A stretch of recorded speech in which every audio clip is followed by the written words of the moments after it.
I'm going to talk about a price calculation that's based on the ninth hour. So we can consider a 12-hour clock or a 24-hour clock. You can think of terms, the zodiac could be a 12-hour clock, and the 24-hour clock would be right ascension if you want to equate it to astronomy. There's quotes in the Bible that do deal with the ninth hour, and there's also another saying about the 11th hour, which is probably the one that's more commonly known or used just in general. But the ninth hour is on display in the Bible in a variety of different places, and it's generally assumed that the day starts at 6 a.m. in biblical terms. You can see some of the quotes here, like here in Matthew 27:45, the Gospels state there was darkness over the land from the 6th hour until the 9th hour. So if the 6th hour is noon, the 0 hour or daybreak would be 6 a.m. and the 9th hour would be 3 p.m. And it's stated that the 9th hour in the Bible is when Jesus expired on the cross.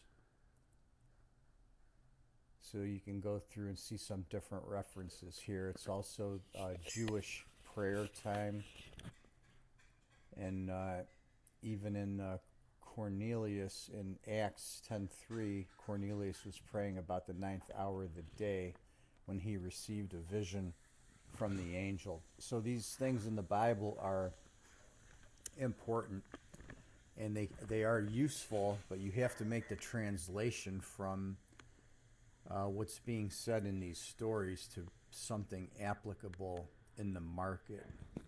So I want you to think about something like, okay, I just equated this time, this period of time, this clock time, I equated that to the zodiac.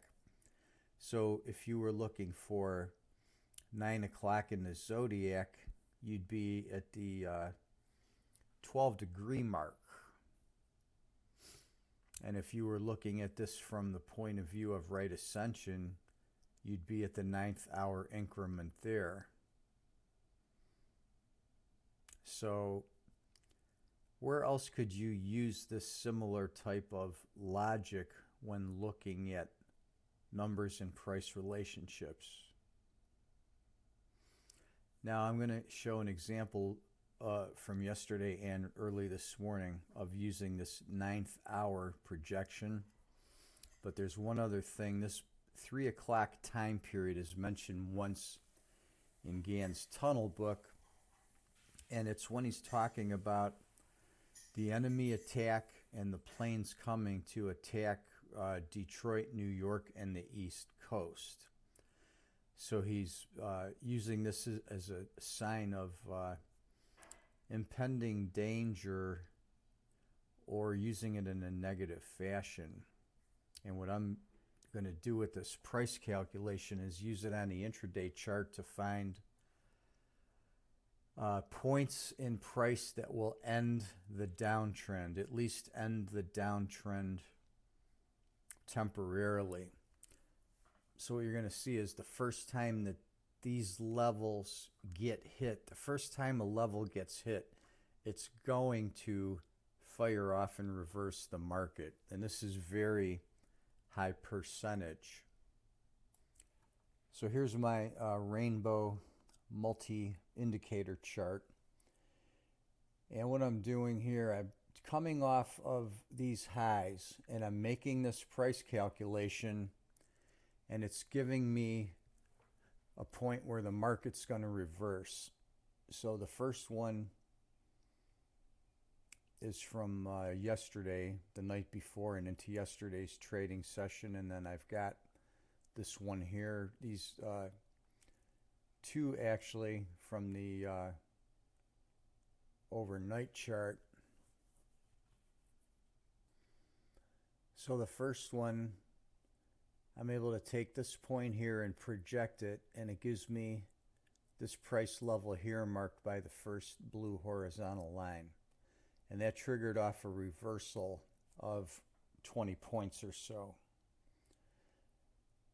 And then that market continued to go on and make a three-wave move up to this point here. After this highs come in, taking this point, and that's projecting a target area right here by the second blue line.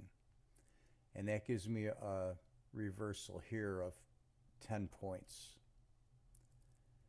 The next one was from the overnight last night around 8 p.m. when this high came in. That projected to this low point right here, which happened to be the same point as that projection from the day before. So that fired off a reversal of about 6 points or so. And then early this morning, this point here projected the overnight low right here at this level, and that's fired off 20 plus points so far. And that one's still in play, moving to the upside. So I found that the 9th hour point is the strongest point. You hear reference to the 9th hour, in the 9th hour, in the 11th hour, and even in the 23rd hour. But I found the 11th and 23rd are weaker, but the 9th is very strong. So it's a good calculation, but to do this on the intraday, you have to tweak